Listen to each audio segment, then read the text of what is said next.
নমস্কাৰ নিযুক্তি পৰীক্ষাৰ্থীসকলৰ বাবে এটা ডাঙৰ খবৰ মুখ্যমন্ত্ৰী ডক্টৰ হিমন্ত বিশ্ব শৰ্মাই ফেসবুক লাইভৰ যোগেদি কৰিছে ডাঙৰ ঘোষণা কিয়নো কেইবাটা পৰীক্ষাৰ কথা উল্লেখ কৰিছে মুখ্যমন্ত্ৰীয়ে আৰু পৰীক্ষাৰ ফলাফল কেতিয়া দিয়া হ'ব বা কাট অফ আপোনালোকৰ কেনেকুৱা হ'ব সেই সন্দৰ্ভত মুখ্যমন্ত্ৰী গৰাকীয়ে জনাইছে ফেসবুক লাইভত আৰু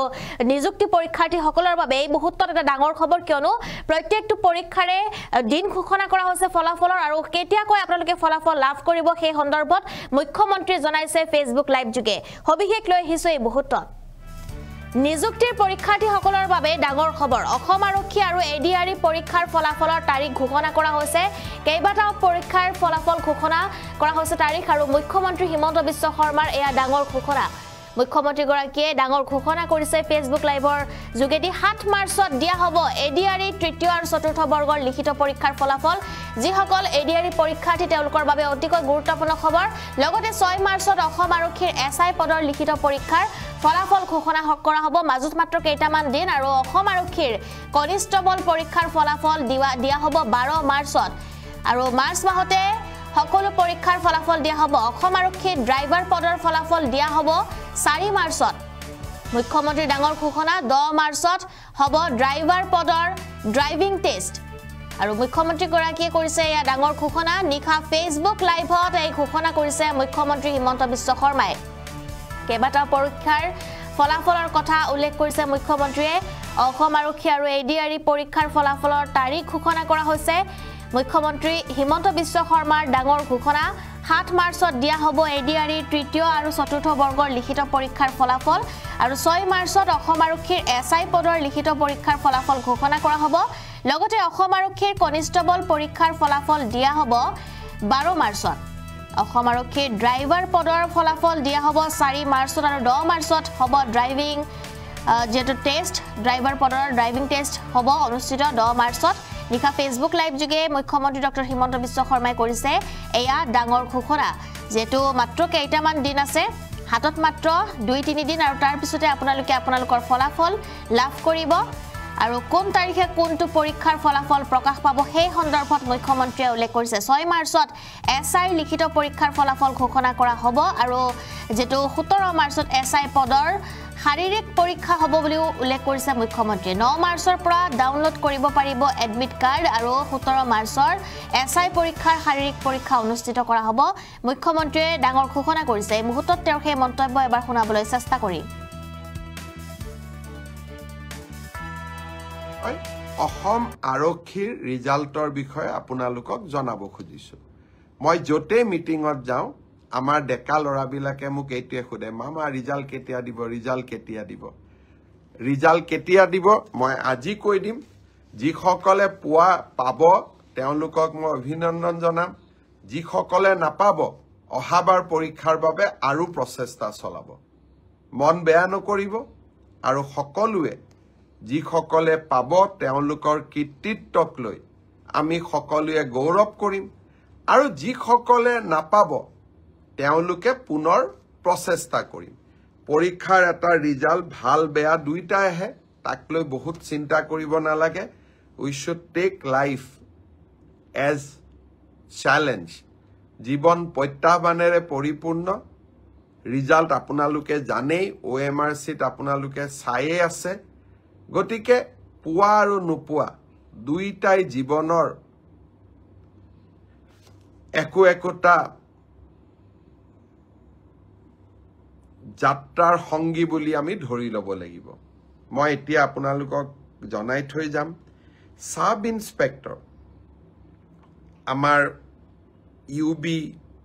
এবি কমিউনিকেশ্যন এই তিনিটা ক্ষেত্ৰত অসম আৰক্ষীয়ে সাব ইন্সপেক্টৰ পোষ্টৰ পৰীক্ষা পাতিছিল ইয়াত পদ আছিল 203টা ইয়াৰে ইতিমধ্যে লিখিত পৰীক্ষা হৈ গল আৰু এই লিখিত পৰীক্ষাত যিসকলে উত্তীৰ্ণ হল যিসকলে কাট অফ নম্বৰ পাবলৈ সক্ষম হল তেওঁলোকৰ তালিকা 6 মাৰ্চ তাৰিখে আৰক্ষী বিভাগে প্ৰকাশ কৰিব 6 মাৰ্চ তাৰিখে লিখিত পৰীক্ষাৰ ৰিজাল্ট হোৱাৰ লগে লগে পিএছটি আৰু পিইটি আৰম্ভ হ'ব আৰু PST আৰু PETৰ এডমিট কাৰ্ড আপোনালোকে 9 মাৰ্চত ডাউনলোড কৰিব পাৰিব আৰু PST আৰু PET 17 মাৰ্চৰ পৰা আৰম্ভ হ'ব এয়া হল অসম পুলিচৰ সাব ইন্সপেক্টৰ UB AB আৰু কমিউনিকেশ্যন ইয়াৰ বাবে যি পৰীক্ষা হৈছিল ইয়াৰ পিছত আমাৰ এটা ডাঙৰ পৰীক্ষা হৈছিল কনষ্টেবল আমাৰ এটা ডাঙৰ পৰীক্ষা হৈছিল সেইটো হল কনষ্টেবল UB কনষ্টেবল AB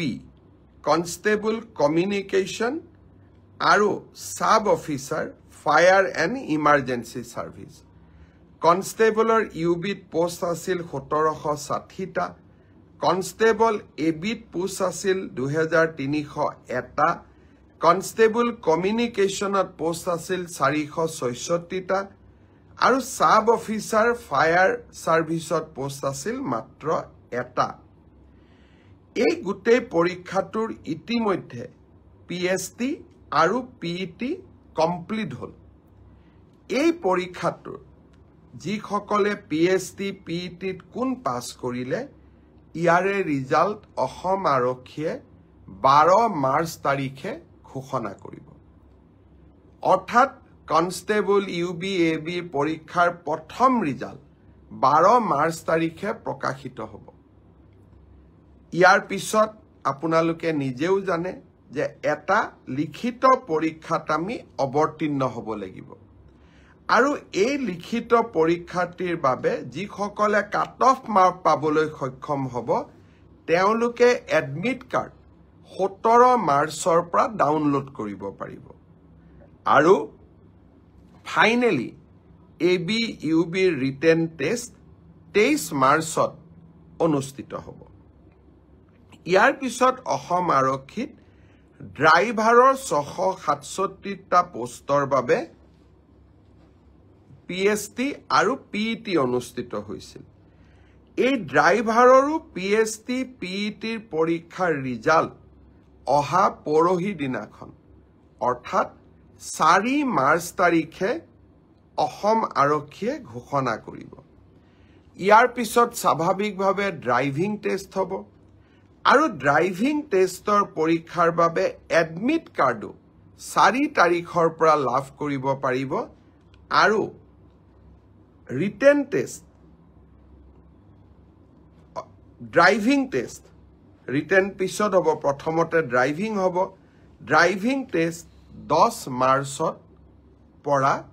অনুষ্ঠিত হ'ব অৰ্থাৎ 4 তাৰিখে PST PET ৰিজাল্ট দিব এডমিট কাৰ্ডো 4 তাৰিখে দিব আৰু 10 মাৰ্চৰ পৰা ড্ৰাইভিং টেষ্ট হ'ব আৰু ফাইনেলি ইয়াৰ পিছত এটা লিখিত পৰীক্ষাটো আমি এপিয়াৰ কৰিব লাগিব এতিয়া মই আহিছো কনষ্টেবল AB CDO অৰ্থাৎ কমান্ডো বেটেলিয়ন এই ক্ষেত্ৰত ইয়াত পোষ্ট খুব কম আছিল মাত্ৰ 164টা পোষ্ট আছিল 164 কাৰণ কমান্ডো বেটেলিয়ন বিলাক নতুন বেটেলিয়ন